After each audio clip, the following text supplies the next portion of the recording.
Was that the first time your dad ever told you he loved you? First time he said it like that. First time he said it in a way of like, I want you here.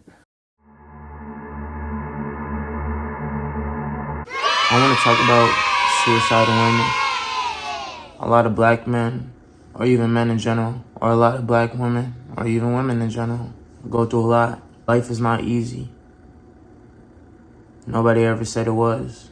Sometimes we're on social media and we see other people living these lives and not understand that we will never be like them. We were never made to be like them. We were made to go through our own journeys and our own paths. So we feel out of place. We feel like we're not supposed to be here. But I want to say you're loved and you're important and you're supposed to be here. And I love you. And thank you for watching this video. Everything happens for a reason, so you were meant to watch this video. It's not easy growing up in a black family, for sure. Some of us go through a lot of trauma. All we have to do is just keep fighting this journey and just keep standing tall and just keep putting one foot forward. And just know God is in control, for sure. Thank you for being here today. Thank you for being alive. Let's get to the video. Full blown. Jumped off the balcony. Did you break anything? So I had me and my dad got into it. We got into it real bad. After the conversation. Do you remember what the argument was about? Okay, I'll give you something that I ain't gave nobody. Come on, Shannon. If we gonna get deep, we gonna get deep. Dad, I love you. Me and my dad are best friends now, and this is in the past. But we had gotten to it because he told me that I couldn't go somewhere. And I said, F you. Who you telling me I ain't going? Whoa. Shannon. That was the exact word? Shannon, F you. What are you talking about? I'm How going you gonna outside. tell this story now? Shannon, he gonna kill me. Me and my dad are best friends now. My dad is right now in Texas with my daughters. Okay. But yeah, I full blown got a little. You feeling good? My courage up. Okay. I was like I said, this is my senior year of high school. I was in a very deep, dark depression, to a place where like nothing mattered anymore. So I just was like, whatever about to happen is gonna happen. So I full blown was cussing him out.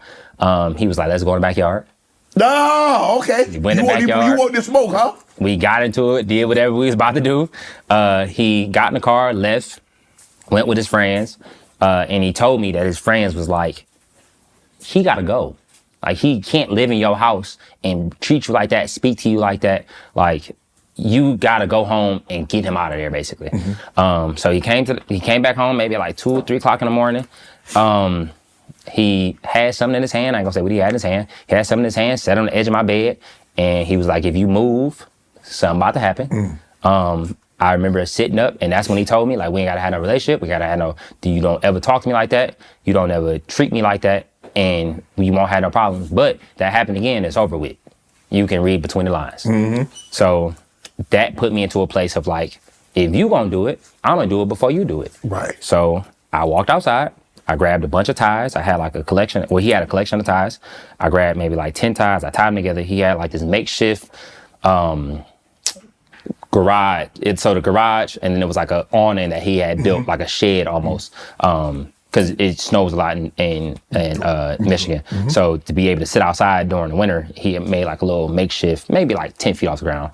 I took the ties, put it on top of the balcony, tied it up, tied it around my neck, stood on top of the cooler, pushed the cooler under my feet, started dangling in the air. I'm in the air for maybe like what felt like 10 seconds.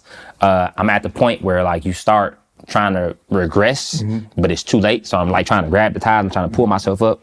My dad sees me. This is why I take my hat off to him.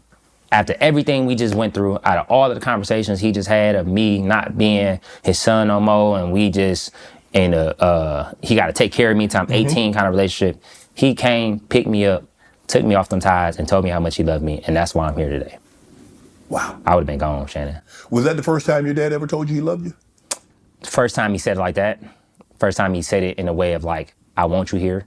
Like, I understand what we going through, and I understand that this is just a phase, and this is just a part of life, and we gonna make it together, and we gonna get out of it together. That was the first time where I felt it. He might have said it before, but that's the first time where I was like, oh, okay, I got you. Like, I understand. Now I'm living for something different than just myself. And that was the first, and that completely changed your relationship with your father. Completely, yeah, absolutely. It was like, when I say to a point where it was awkward after that, like, he just saw his son try to take his own life. So it was like, it can't just get back to normal immediately, right? But there was a level of like, we both gotta try for this. Like, we both I think you had a new meet level of each other. respect for It's him. a new level, absolutely. Like I understood now, like he do love you. He just don't. Again, he grew up without his father. Yeah. He grew up in inner city Detroit. He was in trouble a lot younger. So he just was doing the best that he could do Right. with what he had. Right. And like I said, he taught me a lot of hard work. He taught me a lot of discipline.